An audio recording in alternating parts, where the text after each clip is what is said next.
If you don't know, the mirror modifier is one of the most fundamental modifiers and most used modifiers in Blender. It's a massive time saver. Let's delete the default cube, press Shift A, Mesh, and I'm going to show you how the mirror modifier is extremely useful for symmetrical modeling. So if we press Tab and go into edit mode, and we turn on our wireframe with X-ray turned on, and we select this half of our mesh, and we press X and delete the vertices. And if we go to solid view mode now, we can see that we got just this half a brain of a monkey of Suzanne. And the benefit of using a mirror modifier, if we go to the modifier properties, add modifier, and click on mirror modifier, it automatically creates that connection. A few issues that you might run into is if you select this and you press G, pardon me, let's go back into edit mode. If you select this and you press G, or make sure we turn on X-ray and wireframe turned on, or solid view and wireframe turned on, and we select everything, and then we press G, it doesn't connect, because at the moment it's aligning based on the centermost axis where that circle is. So one way we have more control over this is by using we can press Tab to go into object mode, and we can press Shift A, and we can make use of, where is it now, empty.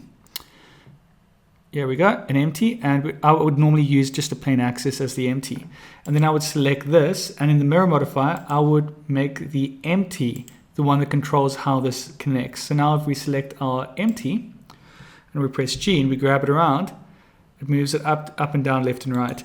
If we press numpad 7 for top orthographic view, and we press GY, for example, and we select this object here, and we say we want to mirror this on the y-axis as well, we can. So you can mirror this on multiple axes.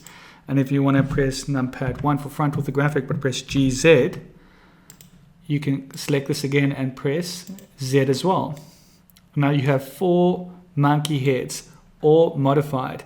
But ultimately, the most important part, I feel, is if you mess with the original one, yeah, it will affect all the monkey heads. So if you're modeling this and you wanted the ears to look a little bit different, like a bit more stretched out, it affects all the ears, all at the same time. And this is a massive time saver when it comes to modeling.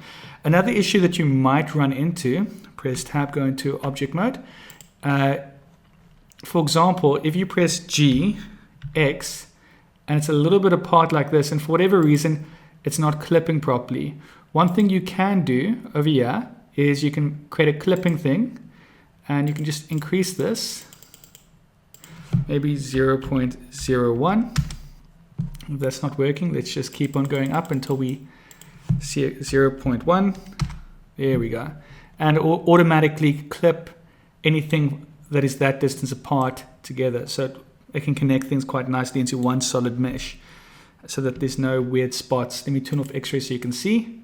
And this is clipped. This head is a lot thicker than what it ought to be. But that's the power of clipping. And because we're using a modifier, the final thing worth mentioning is that we haven't actually applied the modifier. This is technically non-destructive modeling. And what that means is, if we press Tab and go into edit mode, and let's say we turn on proportional editing and we press G over here, and we grab this, press G over there, and we create this interesting new shape. But we say, you know what? I don't like what I've done with this mirror modifier. And because we haven't applied the mirror modifier, we can actually remove it, and it doesn't affect everything. Control Z. However, well, let's add a mirror modifier again. However, if you apply the mirror modifier, which you can only do in object mode, apply, now that's called destructive modeling, which means you can't undo it. So yeah, anyways, I hope you enjoyed this great introduction to the mirror modifier, where you can duplicate objects as well as half. If you're working on a full model, why do both sides when you can do half and just mirror the other side? Please don't forget to like and subscribe, and I hope you enjoyed this quick introduction to the mirror modifier.